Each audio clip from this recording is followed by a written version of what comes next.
coming. Thank you for turning it on. I forgot this time. Hello, everyone. May I request everybody to turn on their camera, at least those of you who can. It just feels nice to see faces on the screen instead of just blank, black screen. Thank you, Vipul. May I request others to turn on their screen as well. Thank you so much. Really appreciate it. Viraj, thank you. Shubhankar sir, thank you.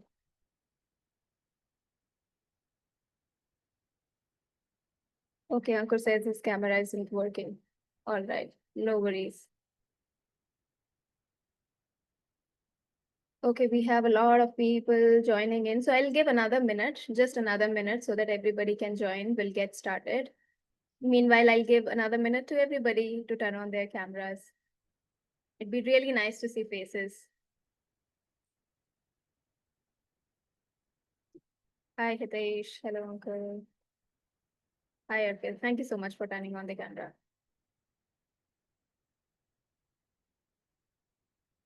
Nisha, thank you.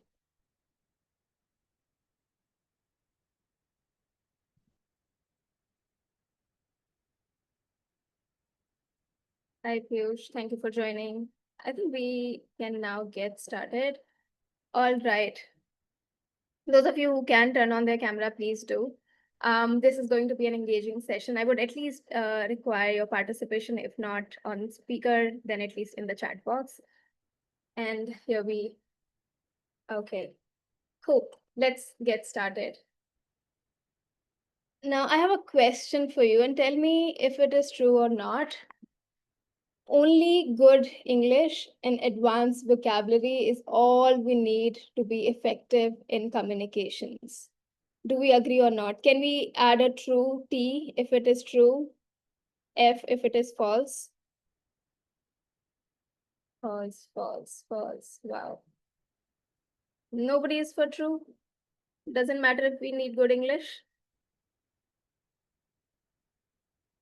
Nobody thinks that. Wow. You all are definitely smarter than me, because that's what I initially thought, that I need good English and advanced vocabulary to be good in my communications. Today, we are going to talk about that. What is it that we need to be intentional in our communication? And I'll tell you my story. Communication skills or communication have played a crucial role in my life. First, the absence of communication, then the absence of intentional communication, and finally, the presence of communication. If I tell you my story, as a child, I was quiet, I was obedient, everybody praised me for it, but I didn't feel right about it. There was something missing. And when I started working, I got praise at work. I was told, but every year I was told by my boss that I'm underconfident. My work is fine, but I'm underconfident. And I knew I was underconfident, but I did not know why it was. Why I was underconfident when my work was fine. And when I got into project management, it started being clear to me what is the issue. It was my inability to speak up. It was my inability to communicate well with other people. Honestly, I have lost a lot of opportunities, a lot of friendships, and a lot of good relationship with other people due to poor communication. And that's when I became a student of communication. And today I present to you not as an expert in communication, I present to you everything that I have learned as a student of communication. The things that I've learned from the books, the things that I've learned by going on public speaking platform, the things that I have learned from my mentors along the way. This journey started back in 2020, and since then it is my obsession to learn more and more about communication. And what I do generally is I notice people. I notice how they say things, how some people communicate their message with clarity. I notice what lands, I notice what doesn't land. I notice how people speak with clarity, and I notice how many people often get misunderstood. All of this fascinates me so much, and this is what I'm going to share with you all. With that, let me present my screen so that I can share some slides. So, as I said, we are going to talk about intentional communication. And what specifically are we going to talk about? Let's just see why it matters. We're going to talk about why it matters. It is important for us to know how much impact does it make in our lives as project managers. What are the misconceptions we have in communication? The two dimensions of communication, the tools, the takeaways, and then finally we answer.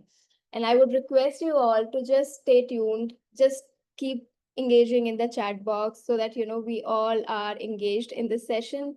I don't see many faces except mine and Suchitra's, and I think Viraj has opened, but I can't see anything. So if you can, again, please open your camera so that I can see faces. I know if my message is landing to you or not. And trust me, none of this 1 hour is going to talk about we are not going to talk about the templates we can use. I'm not going to talk about the structure, how we write our communication and all of that. It is not going to talk about all the written communication that we have learned in our project management journey. We all have the templates, we all have everything we need, but something always is a miss. I'm going to talk about those things that are often missing in our communication and we don't know what it is. Now, let's first talk about that change my perception about communication in project management. The numbers are staggering. I was surprised to see that 30 to 60% of the project fails primarily due to poor communication. Now, think about it for a second. It is not just a soft skill issue. It is much more than that. It is a project killer. The lack of talent, it is not a lack of talent. It is not a lack of tool. It is simply misalignment, miscommunication, unclear communication, and much more. So if we are not intentional about how we communicate, we are setting ourselves up for failure slowly, silently, and often without realizing it. Now let's talk a little bit about the misconceptions of communication. I often see this happening a lot of time in even with myself, and because as I say, I am a student of communication, I also keep learning. So let's just see what those misconceptions are. Number one, if I said it, I communicated it. Do we all agree? Do we not say this? Oh, did I communicated this to you, right? Does it not happen to us? I think it happens to all of us when we say, I communicated it. But communication isn't about what we say, it's about what other people understand. We need to see if our message landed the way we wanted it to land. So always think that did the message arrive as you wanted? You can always go back and check with the other person. I'll give you one example that recently happened to me. Just 2 days after a launch, I get a message from the engineering team that Harshitaa, we have started flowing the cases, but nobody is handling them. What has happened? And I go back to my tool support manager to say, hey, I hear from engineering that we are not handling the cases. My agents are ready. They are in the queue and ready to handle everything. What is happening? He said it was just 2 agents that I added, not everybody. I did not know it's 100% launch. And I'm like, we just had a meeting last week. I communicated that 24th of June is the launch date. Why this happened? It's like next time, probably you give me in writing that is 100% launch, and then this is everything in written. So that's when I realized not everybody understand the message the same way we do. It's not necessarily we have to give them in writing. It is not necessarily we have to give them in a verbal communication. We need to see what really how I can communicate the best to the people who matters to me the most in the project management journey to make the project successful.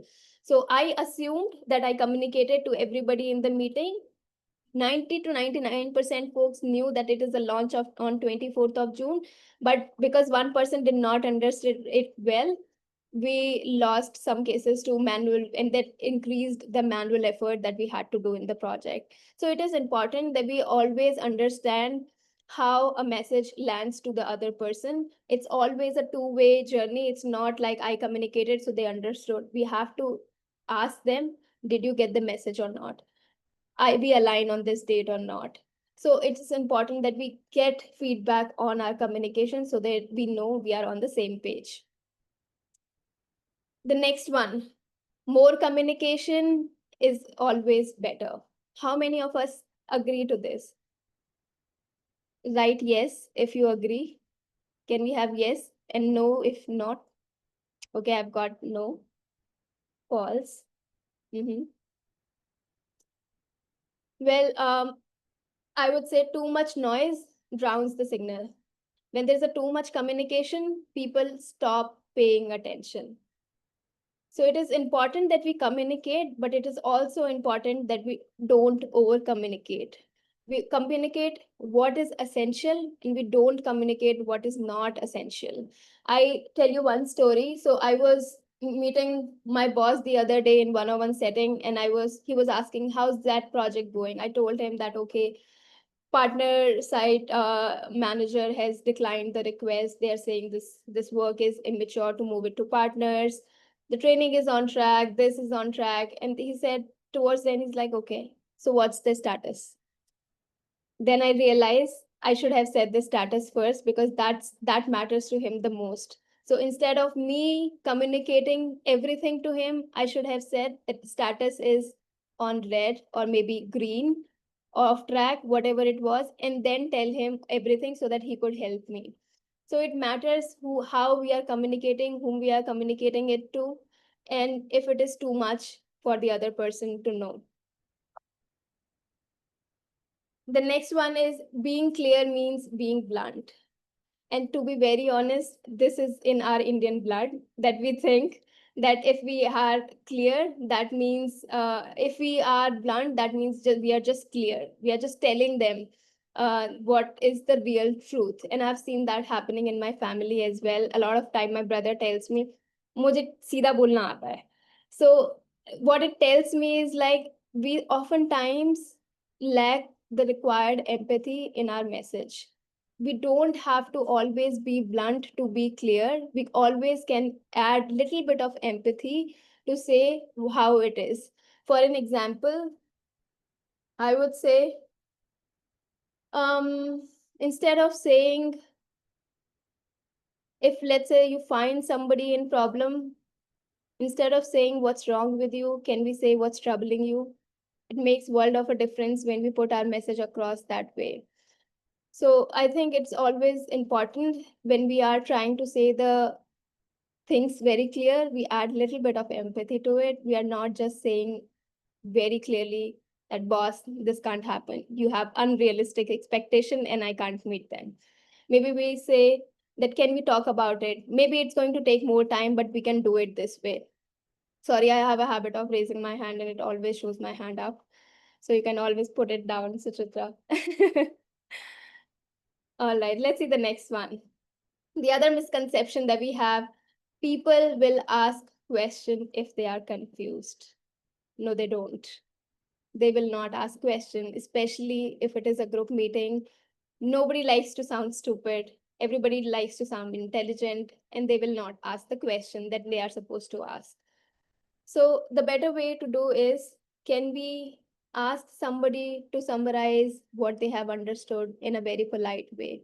Can we say that, can somebody summarize it for me, please? So that we are all aligned. Hey, I want to ask you, did you get my message right? Just want to make sure that we summarize. Or you summarize it for everybody and ask them, are they feeling comfortable about it? So it's futile to assume that people will always understand what we are trying to say, and they will ask question if they are confused. They might not. It's our duty to make sure that they are not feeling confused. Now, these were about the misconception, and I think a lot of misconception is what leads us to poor communication. And that's what we are going to talk about today, the two dimension of communication that can help us be more intentional in our communication. Now let's see what those two dimensions are. The number one, okay, I think I missed a slide, but it's fine. The number one is the science of it. So let me just take a step back here. I'll keep it here. So the number one dimension is the science of it, understanding the structure of the communication, how the clarity of the communication, and then the art part of it. Art is simply understanding the emotions and having the connections with people. So that is what we are going to talk about, the two dimensions that are more important than knowing what should be our structure of the message, how the status report should go, and what is the data that I'm going to put in our message so that everybody understand. No, everybody don't understand if you have data in it. There's a lot more required when we are talking about intentional communication and how the message lands. Now, first part of it is science of connection. What is the science of connection? The ARC triangle. I'm going to talk about something that I find that I've learned from my mentor, and this concept I got to know recently this year, and I found it very important when it comes to communication in our personal and professional life. Say yes if you know about the ARC triangle. Can anybody say yes and no if you don't? I just want to know how many of us know about it. Okay, no, no, no. Okay, okay, this is interesting. I'm happy to share it with you. So ARC triangle is a concept, a framework for clarity and alignment designed by Mr. L. Ron Hubbard, who is the founder of Scientology. And he talks about a triangle which affects our communication in a direct way. We have all heard about triple constraint in project management, scope, quality, cost, right? Yes, say yes if you know. Of course, I think this even everybody knows, yes. So I'm talking about a triangle that is very important in communication. And this is ARC triangle. And the one angle of this is affinity. Affinity is nothing but having that emotional connection for other, understanding the other person. There's a liking, there's a trust, and there's a respect between people. It is to say that if I and Suchitra have affinity, I feel safe with her. I share things with honesty when it comes to Suchitra and I having a conversation. So that is called affinity. There has a connection between us. And when there is a connection between us, it directly impacts our communication. And there is a quote, or there is a law of connection which says touch people's heart before you ask for their hand. So it is not that we know everything, we want you to do this. As a project manager, we go to a lot of people and say that you have to do this, you have to do that. But trust me, people don't care how much you know until they know how much you care. So it is very important that we build that affinity with people so that our reality becomes the same. Reality is nothing. So reality, there are multiple kind of reality. One reality is that what I see, you see. There's a table, I'm able to see, you are able to see. That's our reality. Then in project, what is reality means? That we have aligned goals. The target that I am seeing, you are also seeing. The data that I feel is right, you also see it as the right amount of data in there. And how the reality comes into being when we have affinity. If I don't align with you, I don't align, like if I don't align with you with affinity, I don't feel connection with you. No matter what you tell me, I don't feel like working for you. I don't feel like your targets are realistic. Do you agree with that? Right, yes, if you agree with that. I think in life also, if we have people we don't agree with, we have less emotional connection. We don't generally agree with their reality, what they want in life, how they want in life, right? So it is important that we have the affinity to have the same reality. And it is very important in project management as well. Now, the next one is communication. So this triangle tells me if I have the affinity for Suchitra, Suchitra and I will have same reality. And when we have same reality, our communication will improve. So it's like defining first, we are agreeing with each other, we know we align with each other, then we are talking about the same thing, and then we have the communication. So it becomes then a two-way communication, you know. So that's how this triangle works. Anytime one gets lower, the other one gets lower too. So if we don't have the affinity for the other person, our communication reduces. Have you ever noticed when we get into fight with somebody, the first thing we do is we stop communicating with them? Don't you agree?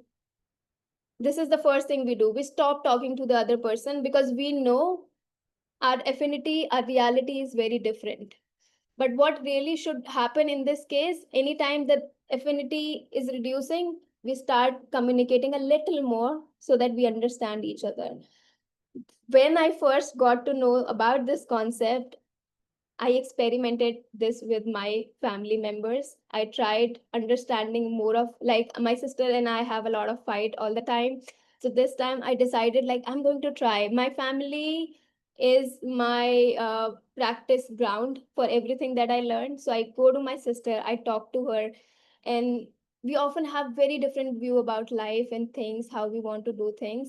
I at that day I decided I'm going to just listen to her a little bit, and trust me, she opened up. The first time I felt like, oh, this is not something that we are two different people. It's if I make an effort, if I understand her affinity, our reality becomes same. And then I felt like we were communicating more. But it is a constant effort. We have to make that constant effort with the other person to make sure that our communication stay in balance, so that our reality stays together, and then our affinity increases. One of them loses aspect in our life, the other one gets the hit. When one rises, other rises too. So just to quickly summarize, affinity is equal to, high affinity is equal to openness. And this is very important at work. The more reality, the more aligned we are, the easier it is to move forward. It often happens when I or at work, a lot of folks do not agree with the goal that we set, and still we say yes to it, only to tell them later that you assigned us an unrealistic expectation and we couldn't meet it. Communication, it's both what you say and how you say it. The verbal, the written, the non-verbal. Everything matters.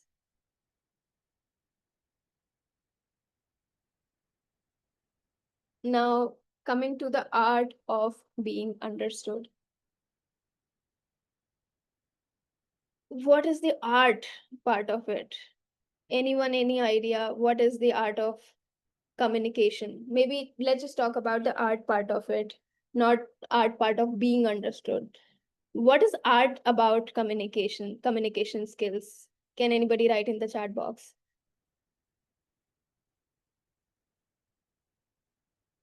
Okay, no answers. Either we know everything or we don't, or are we busy? All right, let's just see.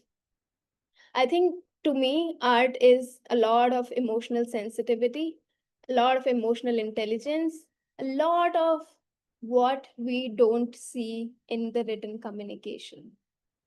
Or maybe we can put in the, like, if I have to summarize it, I'd say the subtext of our communication, right?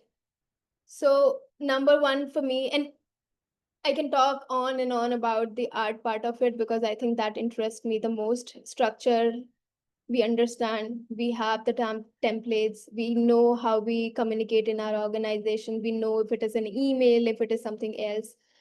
But what we sometimes lack is the sensitivity part, the emotional intelligence part. And that matters to me the most when it comes to communication. I work in a virtual environment, so it becomes even more important that whatever time I get, okay, somebody says communicating the truth effectively without annoying the other person. Thank you. Viraj says, if I may kindly say, were you not avoidably sarcastic, please, when you passed judgment on all of us? Nice. Conveying our idea effectively. how we convey our thoughts to others, the way we convey your thoughts to others, exactly. Expression, so many good responses. Yes, the art is all about that. I think understanding what how we are communicating is the art part of it. What we communicate is all we know, but how we communicate is very important. Sensitivity and emotional intelligence is one. Reading the emotional signal. I go to in a lot of meetings and I see somebody feeling a little sick, and then I also see the other or the one who is organizing the meeting not asking the person how they are feeling, because they know if they ask, they might actually lose the person to work for something that is very important. I feel like we should always empathize with other people. We should be sensitive about their situation. Even sometimes the other person is not making it visible. It is often becomes our responsibility, especially when we are organizing a meeting, to ask the other person how they are feeling. Is everything going well? Asking about their weekend, how did it go, tells them that we care about them. So I think all of those things that we take lightly because we say that we don't have time, we have too much in our agenda, we often forget to ask people how they are feeling. And when we ask them, we get to know what is happening in their life, what they are dealing with, and that brings more affinity in our connection. We feel for each other, and then that's how we help one another. In my projects, I just don't go to the when when I go to the meeting, I just don't, let's say I'm talking to somebody new in my meeting and I know they have recently joined and I know they want to talk to me about some work. What I personally do is I go to my mailbox. I check their intro email that I've got. Maybe, I'm meeting them first time, but they have been in organization for last 1 year. I would check their intro. I would check their fun fact that they have shared and all of this. We all get, somebody new joining announcement in our email. I take the time out, check those email. I remember their fun fact, and then I go to the meeting and talk about, oh, I know, I remember you shared this fun fact about you. And then they feel so good about it that somebody remembered what I shared in 1 year ago in my email, introduction email. And that kind of builds the connection. If somebody is talking about their kid, maybe next time you want to remember their kid's name and ask, oh, how is this person doing? How's your kid doing? And you take their name. That is very important. I work in a global environment, so a lot of people are sitting all across the world. Sometimes I try to also note down somewhere, oh, where this person is traveling right now or where they are right now, so that next time I meet, I ask them how they are doing, what are the new things that they have seen during their travel. So all of that matters. It is not like we have too much work, it doesn't matter to us, what they are doing, how they are doing, we have too much work. No, it all impacts the work at the end of the day, so it matters. Now let's look at the next one. Again, the same thing that I just talked about. Be curious about people, getting to know them, understanding what do they like. I really kind of like this picture because this resonates with me a lot. I really want to know what is happening in their life, how they are doing, peeping into their lives a little bit to know what's happening. I'm not much of a social media person. I don't have an Instagram, so I don't really know what is happening if I don't have a conversation with them. And I think that personal touch, taking the time out to talk about it, makes a lot of difference. I In the meeting, I always ask everything that they can tell me about their last venture and last holiday. Now this is one of my favorite. It's well chosen words and brevity. Brevity is one of my favorite word that I've learned from my mentor, and I often try to use it. There is a famous quote by Mark Twain that goes like, "If I had time, I would have written a shorter letter." It matters how we choose our word. It matters how short or long our communication is. If we have sent a long communication, it tells me we did not spend too much time writing the writing that status maybe, because if we had spent so much time, it would have been a shorter communication. And this picture from Martin Luther King, he had a message, and this is the famous quote, we have all heard it. He said, I have a dream. And that changed the course of history after this. So this is the power of word. I have a dream. Just 4 words, and it changed the history. So I feel like it is very important how we write our communication, and does it have brevity? Brevity is simply writing it in a short, writing something in shorter words, and quotes are full of brevity. In few words, they can give us the whole, sometimes the meaning of the life. And how I personally do it, see, English is not my first language. And I think the same case with most of us. It's not our first language. We do not often always know which words to choose, what to say, how to say. But I think what matters is that we make an effort. How I personally do is I sometimes go to ChatGPT, write what I have written in what I want to communicate, and ask ChatGPT to rephrase it in with politeness, rephrase it with more caution, rephrase it to make the message more clear. So why not take support from the things that are available to us to make sure that our communication lands as we want it to land to the other person. So I don't feel shy telling this to people that I use a lot of chat GPT to ensure that my words are well structured whenever I'm writing a communication. It really helps me. It is not to say that I just take support from ChatGPT to write my communication. How I do is I write my communication, then learn from ChatGPT how it wrote differently than what I have wrote. And that makes me better every time when I'm writing my communication, and I feel much more confident. So in a way, ChatGPT has become my new teacher when it comes to communication. It gives me real-time feedback, and I get to learn a lot from it.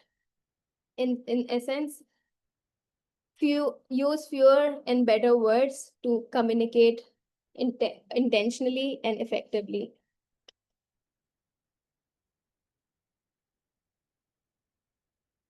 Now, let's talk a little bit about the 3Q alignment. This is a practical tool that I want to share with you all that we can use in our day-to-day life when it comes to writing communication.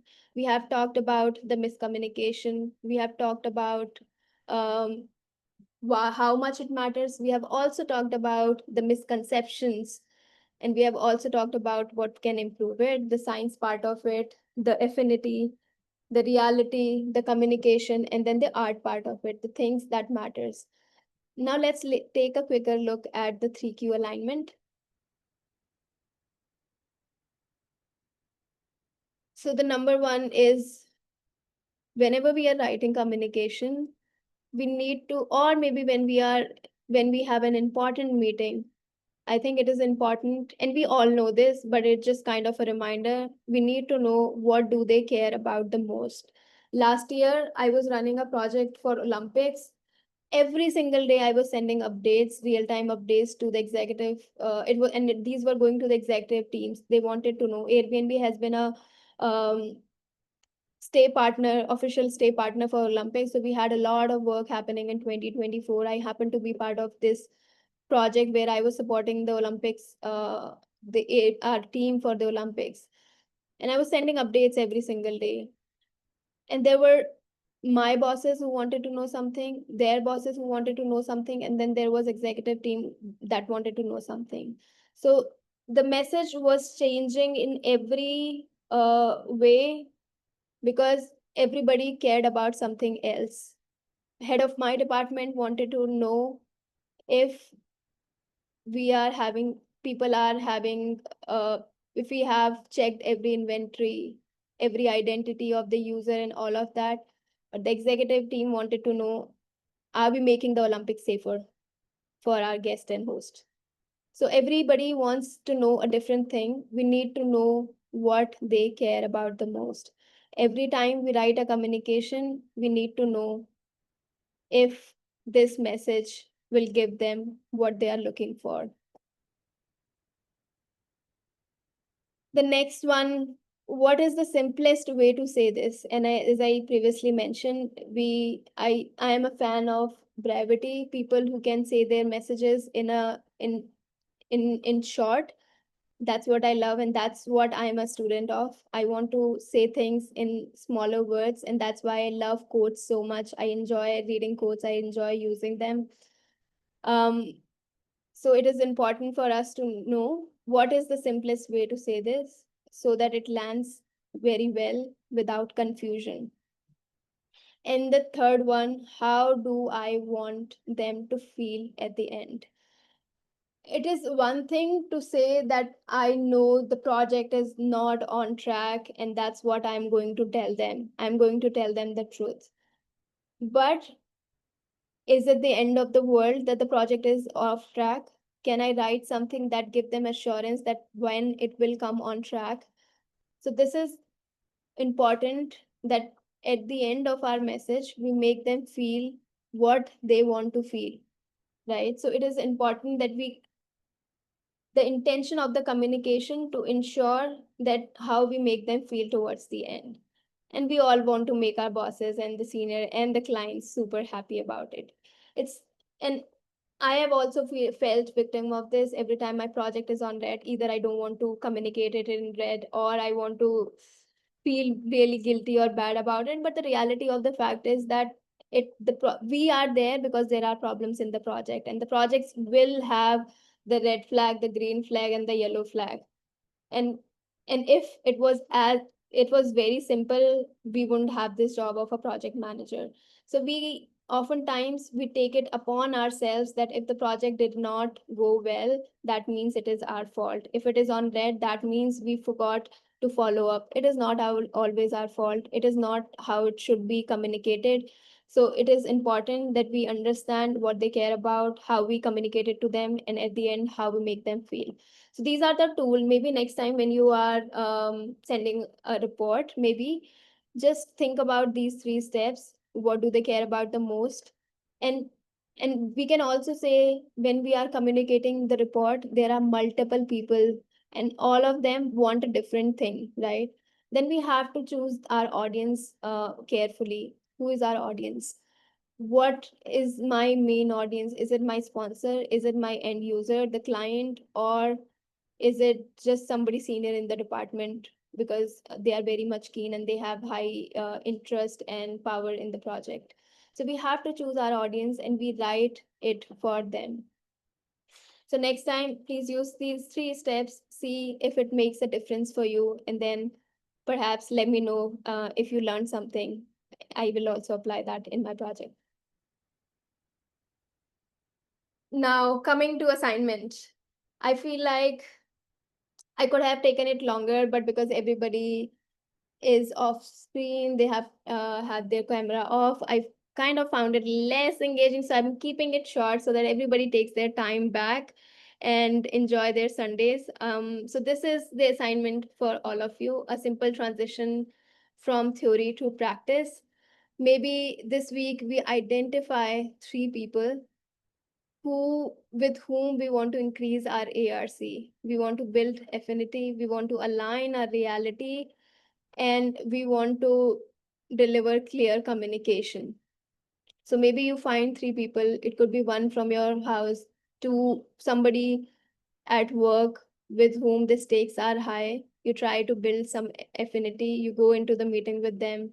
You talk about the things that they are interested in. I find it very helpful when I go to the meeting and I often and I know what they are interested about. The first thing I do is talk about that thing, be it if it's a friend who recently became a mother, I'll talk about their children. If it's somebody who enjoy crickets, even though I know nothing about cricket, I would just ask them curiously so that they become excited to tell me more about what's happening in the cricket world. So maybe next time when we go, we talk a little bit with affinity. We build a line, or so it is always like, if we have affinity with the person, we more often than not align on our shared understanding. If we don't have, we never align on it. We may have to say yes at a lot of times. But let's say if we have built affinity, we are not aligning with the reality. We say that you are setting unrealistic expectation and all of that. It just makes it easier for us to talk about it. Now that we have built rapport, we have built trust, and we have some empathy, we can always come and negotiate about it.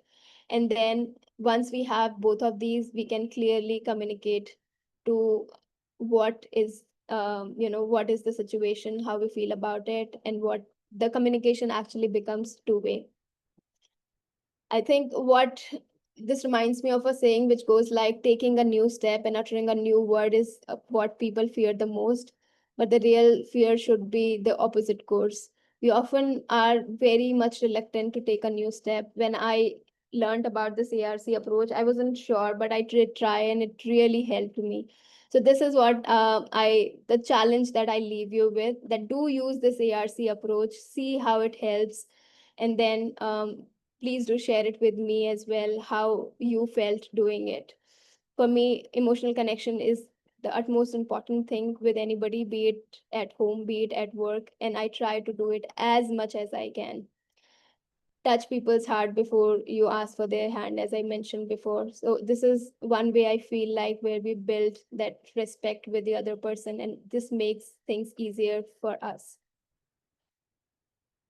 Now, last but not the least, as a lot of times said, I have mentors, and he is one mentor that I like. He's my go-to mentor. He's not alive. I've found him online, but his messages touches me as good as good music does.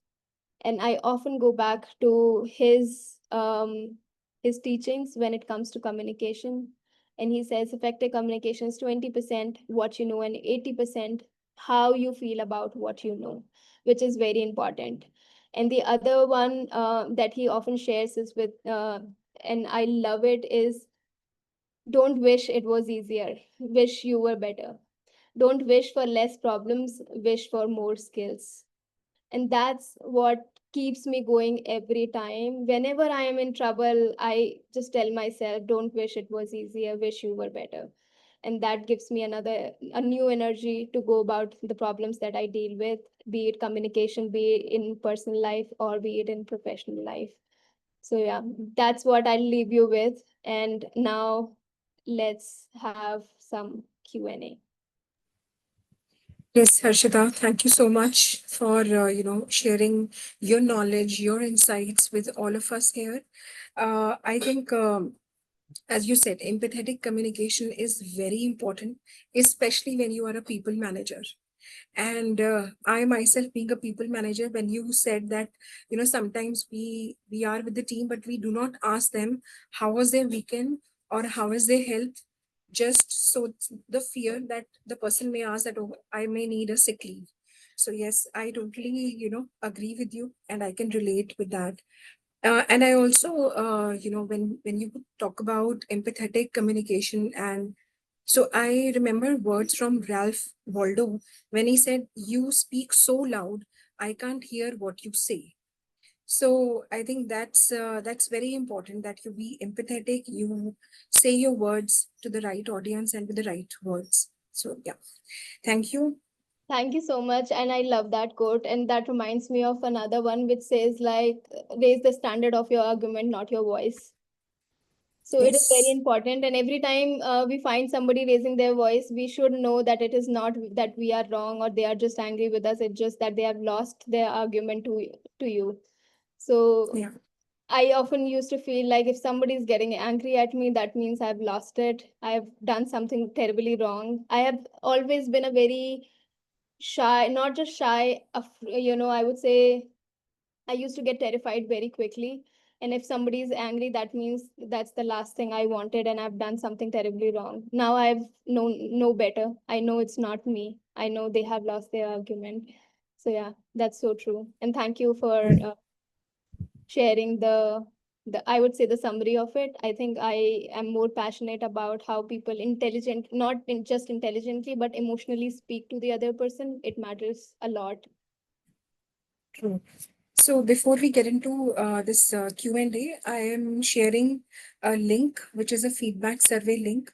If you could please, share, put your comments or inputs via this link, that would be really helpful. Harshita, there are some questions that I received. One is Viraj and Dhirendra. They're asking, is it not more important to have sincerity and conviction versus just choosing the right words like politicians do? I think that is the whole gist of it. Sincerity is, I think, more important than the words. I say brevity and shorter sentences are important, but I think the whole time I was talking about how we should be emotionally very sensitive. And sincerity, I mean, it's definitely not either in our situation. You have to use all of those, and without sincerity, I don't think any message will land the way you want it to land if there is no sincerity. I think Yes. politically correct word, I think sometimes it becomes important. I do remember I shared an example using ChatGPT for um, to correct my sentences, but it all depends where I'm sending this message.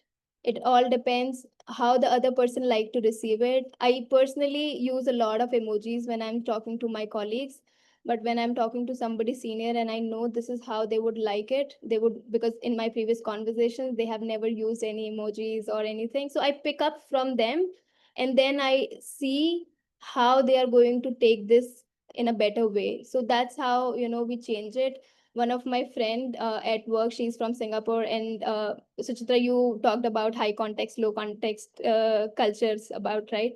So she is very blunt in her communication. She just say it on everybody's face. Oh, you said this, you made this mistake and all of that. And she, the other day, she was telling me, Harshita, how I am using ChatGPT is just I write, make my sentence politically correct because they don't like me saying the truth on their face. So this is, I think, we just kind of need to understand how they like to receive their messages. Yeah, and I too have some colleagues from Singapore in my earlier organization, and I think it's not it's the way they speak. Mm. It's I think because that's how I've seen most of the Singaporeans speak. It's the way they speak, and so it I to know. us it sometimes we take it as hard, but then it's the culture or it's the way. Yeah, So yeah, yeah, that is okay. so true. And I'll just Yes. tell you a quick story. So, because I work with a global team and people are sitting all across the world. So, I have in one room, I have people from Singapore sitting US, and then I have few folks who are Italian. So, I see folks from Singapore using a very straightforward language. And here comes my Italian colleague, and she's like, hey, how are you, Queen? How are you doing? And all of that. And that brings a total different vibe into the room. So I feel like cultural difference is there, and it will always be there. Even within the country we see people from different states and they speak differently. So it all, I would say, it all matters. It's nothing that doesn't matter in communication. You have to figure out what matters to the person you are speaking to, and then you have to adapt to that language, that way of speaking. So to this Italian girl, whenever I'm talking to, I send all the hearts and emojis and all of that because I know she loves it.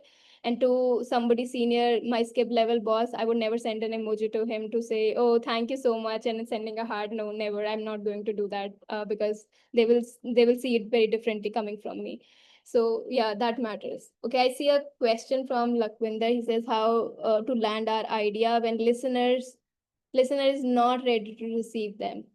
I think that's a very fair point, and it often happens that we find the other person not agreeing to us. And this is what I tell you, and I give you real example. I sometimes refrain myself from sharing it because I feel like it's a failure on my part, but I do share it just to give a bit more perspective. Few years back, I led a project, and after every project, I used to send a survey to everybody to talk about how did it go. And it was just a one way kind of thing. Only I would send a communication while I'm working with different teams, like the quality team, the training team, the operation team, and whatnot. Nobody would send it because I'm the project manager, I'm closing the project. I would send it to everybody, and I happened to send it to everyone. And then I went on holidays and I emailed everybody that this is the survey, please send it by this date. And in my absence, this is my colleague, he's the in charge. So I sent this email, I went out on holiday, and And it was like, I think back in 2022 or 3. And back then I used to take my holidays, but I would still check my email and everything. So I happened to check an email, a response to this survey form, and this person from the quality team, she actually wrote a long email saying how Harshita made a blunder in the project, how she did not listen to me, how she did not. She shared a presentation that I had shared just for her reference. She shared it with the other people and whatnot. And there was always a tiff with this person in the project, like she was trying to help me understand something I was not able to, and vice versa. And I found her that she took this opportunity, me being absent, and then sending it this feedback when somebody else wasn't in charge, to show that okay, there's something going on. And then this person gets penalized for probably, this whole thing that I felt. And trust me, my holiday, of course, went for a toss. I did not enjoy it. The first lesson I learned was that I'll not read my emails when I'm on holiday, when I want to enjoy. The second thing, I wrote to this person, and I wrote it with like my keeping my ego aside. I told this person, hey, I am I happen to be on a holiday, but I by chance read this email that you have wrote, the feedback that I got, and I extremely apologize for the experience you have had. Now the problems were two-way. It was not just my fault, but I can only do what I can do best, right? So I told this person that I apologize for the experience that you have had.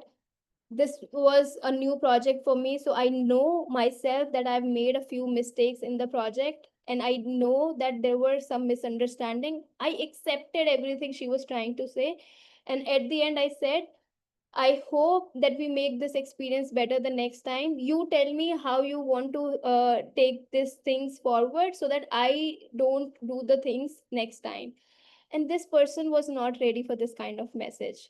That too, especially when I was on holiday. She was expecting the other person to read it, respond it, and say that, okay, we will take care of it, and this and that. And seeing this message directly from me when I was on holiday, apologizing for everything that she knew that wasn't 100% of my fault, it kind of melted her. And since then we have been working on projects. So to answer your question, Lakwinder, I think I would say there will always be people who will not be ready to listen to us. We need to keep our guards down, egos down, or we have to say, okay, I am fully ready to listen to you, what you are trying to say. And this is why I shared this example, because I think it might help there, because sometimes we feel like it's easy to say, but you don't know my situation. But trust me, I've been in this situation more often than not. What I've learned is, like, every time it happens, I keep my ego aside. The other example I give you, and I think it's more about building repo than just, somebody not listening to us, because our repo speaks before we do in the project. So anytime we are working with a person, let's say something well happened in the project, I don't go to them and say thank you. I go to them and say, it couldn't have happened without you. And there's a huge difference between both the things. We have a portal where we can appreciate people, and that appreciation will show for the lifetime of they are in the company. I take that portal as the forum where I want to appreciate them. I always they say always appreciate them in public and criticize them in private. So that's what I do. Even the criticism is like very much positive, in a positive way, so that it lands well with the person. So I think it is also important that we are always building that repo when things are going well, so that when it is not going well, our repo speaks for ourselves, and then they are trying to collapse the iceberg, trying to talk to you, and then you put your words across. I think we can take one more question, Aditya. He's asking, how can I practice and improve brevity in professional communication? Also, will journal writing help enhance my overall communication skills? I think, okay, I'll answer the second one first, Aditya. I have been writing journals for the last 5 years, and every time I'm confused, every time I am not happy, every time something goes bad, I write journals. And I have written so many diaries, and I think it helps. So this is my 2025 journal. This is something I write every night. before I sleep. I think feeling, and I call this a gratitude journal. And this is, I write every single night people who have helped me at work, so that subconsciously I remember there are a lot of people that helps me make the project very successful. It is not alone my effort. It is not me. It's a teamwork. So in my diary every night I go back, before sleeping I write, thank you, probably thank you Adam for guiding me in the project. Adam is my boss, so I keep say thanks to him. Maybe I thanks Lisa for supporting this project in this way. So sometimes, mostly I will tell them that this has helped me and I thank them, but I also write it in my diary. Journal always helps. Now coming talking about clarity, I think it helps. I have, this is all just my recent papers that I have written. I've been dealing with some confusion in my head regarding something, and I keep writing every day. I write, if I have to write, I'll write thrice a day, 4 times a day, until I feel like I feel better. So just to answer you, I feel like journaling helps in every aspect of our life, let alone communication. And second, the first question was, how can I practice and improve brevity in professional communication? I think we all can.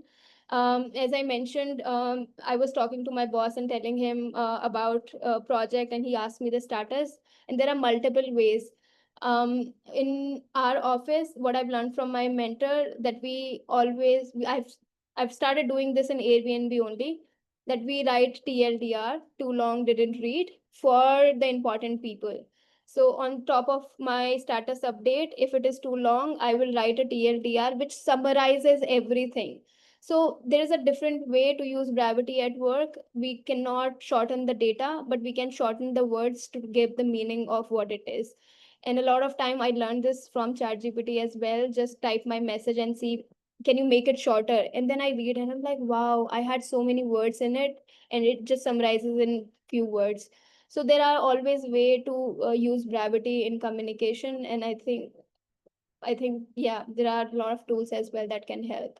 Writing always help. The other thing that helps me is I often go back to the diaries that I have created for myself. So every time I read a book, I create a diary of all good things, sentences and quotes that I've noted from that book, write it in my diary. Every time I have a presentation like this one, I used a few quotes. I just simply went back to my diary, saw the notes that I've made on communication, saw them because I've read them multiple times. I can remember them whenever I'm giving presentation. Earlier when I started, I would remember 5 quotes. During the presentation I'd forget all of them, and after the presentation I'll just sit with my head like this and like, oh shit, I prepared so much and I forgot. I think it's the muscle that we build over and over again, and we try to kind of practice it every other day. So what somebody told me this during my public speaking journey when I started it, I was like, I forget everything that I read from the book. Even when I write it, I see you using a lot of quotes in your public speaking. How do you do that? And what I learned from that is like, no path is an easy path. He told me every single day he go back to that diary, read it for 20 minutes so that he can memorize it. When he needs it, he can use them. So this is how some people have done it, and this is how I am also try to do it. I don't go it every single day, but I definitely start going to my diaries few days in advance whenever I have a presentation or I have a anything of that sort. So I hope it helps. Yes. Harshita, I will just take a moment and share my screen. And there is something from the, PMI North India chapter that I would like to share with you.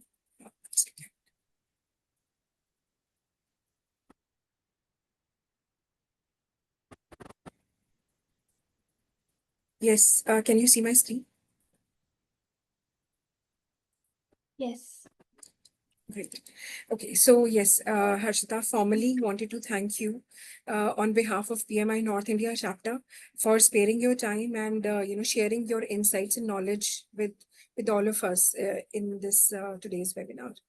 Thank you very Thank much. thank you so much. And I would like to thank everybody for joining on a Sunday afternoon. This tells me like we all enjoy learning, we all enjoy growing, and communication is my obsession. So if you have anything that can help me, teach me a little more, you have a feedback that I can incorporate, please feel free to share it. I take it very constructively, positively, and so that I can improve.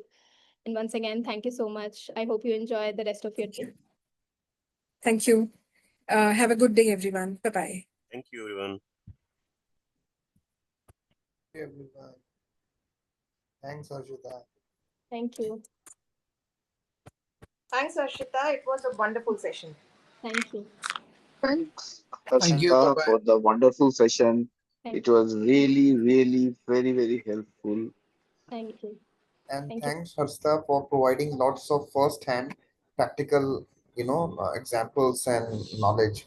And it will help me, I'm sure. I'm glad it Thank was you. helpful. Thank you.